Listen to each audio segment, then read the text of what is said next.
Hey guys, it's the Captain, and today I'm going to be sharing my thoughts on Red Dead Redemption. I first got this game when I was in 8th grade, so I think it was the winter of 2016. Of course, the game had already been out for 5 years, but I just kind of had a random pull to go buy it and play it. I still had my original copy, which was on the PlayStation 3.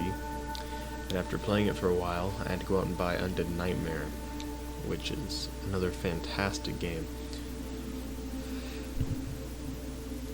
It's a very beautiful game.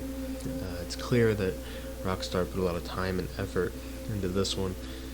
One of my favorite things to do is actually just look up at the night sky and watch the view off in the valleys.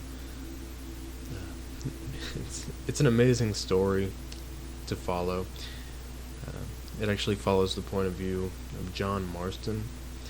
He's an ex-member of the Linde gang. He's basically assigned a mission from the U.S. government to capture or kill the remaining members of the gang.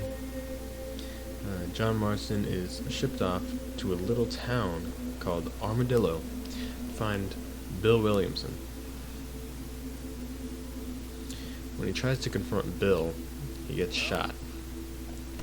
Luckily, a traveler is coming down the road and just basically saves his life. Her name is Bonnie McFarlane. He helps her around the ranch to kind of just pay off his debt.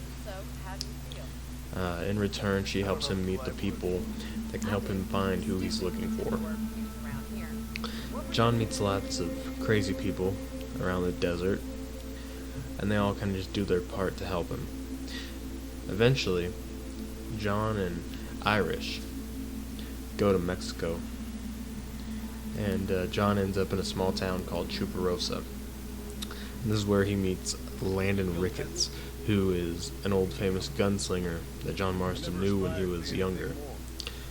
Basically, Landon Ricketts just teaches John to use his gun a little better, harness his Deadeye capabilities. John Marston tries to help the Mexican government so that they will help him track down Javier Escuela. But John doesn't know that Bill and Javier were actually working with the Mexican government already. So John ends up siding with the rebellion in Mexico, and they end up helping him to find Javier.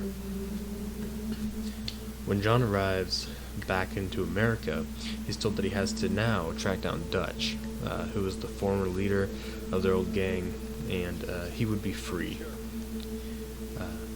Marston gathers a group of people to help him invade Dutch's hideout, and John eventually just tracks him down. After a small speech, Dutch ends up killing himself. But now that John has turned in all the members of his old gang, he's now able to return home and spend some time with his family. However, the U.S. government ends up betraying the deal that they made, and they just come to the ranch and kill him.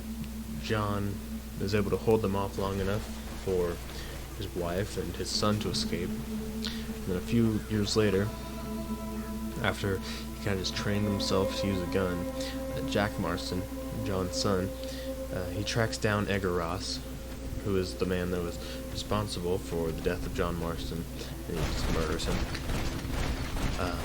John Marston is an amazing character, and it's super fun to play as him. Even though this game is 11 years old now, it still holds up. It's super fun to play. It ties in very well with Red Dead Redemption 2, but I'm not going to go into detail just yet. After I played Red Dead Redemption for the first time, I was hooked on Rockstar games. So since then, I've been working on collecting every Rockstar game ever made.